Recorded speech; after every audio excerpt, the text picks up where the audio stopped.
The taper casts a luminescent light onto the faces of 5 somber figures draped in ceremonial robes. Exotic incense burned in ritual goblets, stifling the stagnant air. When ready, the sacrifice is brought forth, drugged heavily almost into a catatonic state. Like a brainless automaton, she lowers herself onto the sacred altar, lying prone below the ceremonial dagger, awaiting the stroke that would set her free.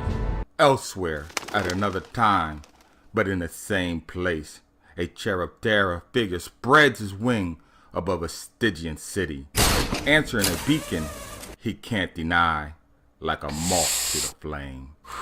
When suddenly the bat senses the presence of an unknown figure scaling the side of the building, delivering a cryptic message.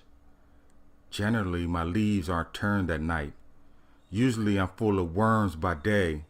Lots of words, but deathly quiet.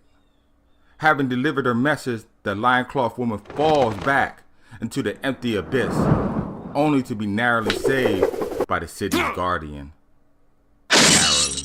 Meanwhile, at Gotham University Library, a nighttime security guard sweats profusely with a corded rope around his neck. Bound, helpless, he has forced his watch his partner die. Blood splattered over the whodunit novels. Quickly attending to the messenger's medical needs, the bat assists her into the ambulance before taking to flight and descending into the Batmobile, taking a direct route to Gotham University Library. Flashback. Slowly the blade lowers, point feeling the last resistance against the skin before it is halted by another's hand. Angered by this insolence, the spirit rattles at the hatch, casting an ominous shadow within. Present.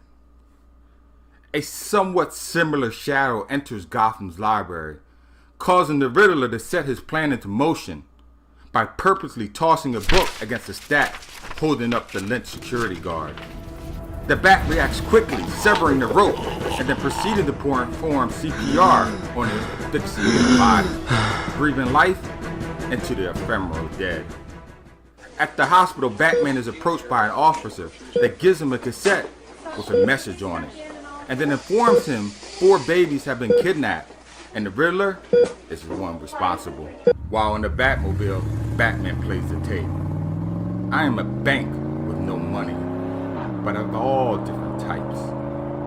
Parking his car near Gotham's blood bank, the Bat gets the drop on 2 thugs, disarming one and intimidating the other to the point of unbridled cooperation. Inside, Enigma is waiting with a bundle of joy that he soon relinquishes into the care of the Caped Crusader. So anxious to seize the opportunity to capture the Riddler, the Bat doesn't realize that the swaddled infant is a red herring that explodes into a crimson splatter.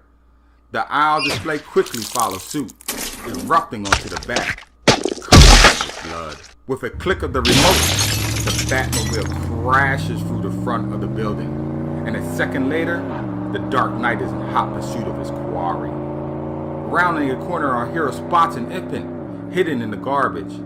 He quickly stomps on the brakes, grinding the vehicle to a screeching halt. But is it too late? He gasps for air in an almost hysterical state, until the sound of a newborn crying pierces his ears. The most beautiful sound he has ever heard.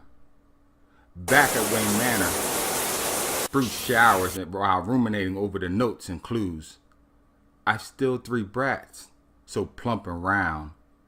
Hey bats, let's rip, as in Byron's Paracina. Seek out less often sought than found. But it is Pennyworth that puts the pieces together to make a clearer picture. Later at Gotham Military Cemetery, Batman strolls through the rows of tombstones, only to be greeted by a decomposed body interred. To find out what happens next, come back for the next episode, my friend. Until then, like, subscribe, share this video, and as always, keep reading, my friends.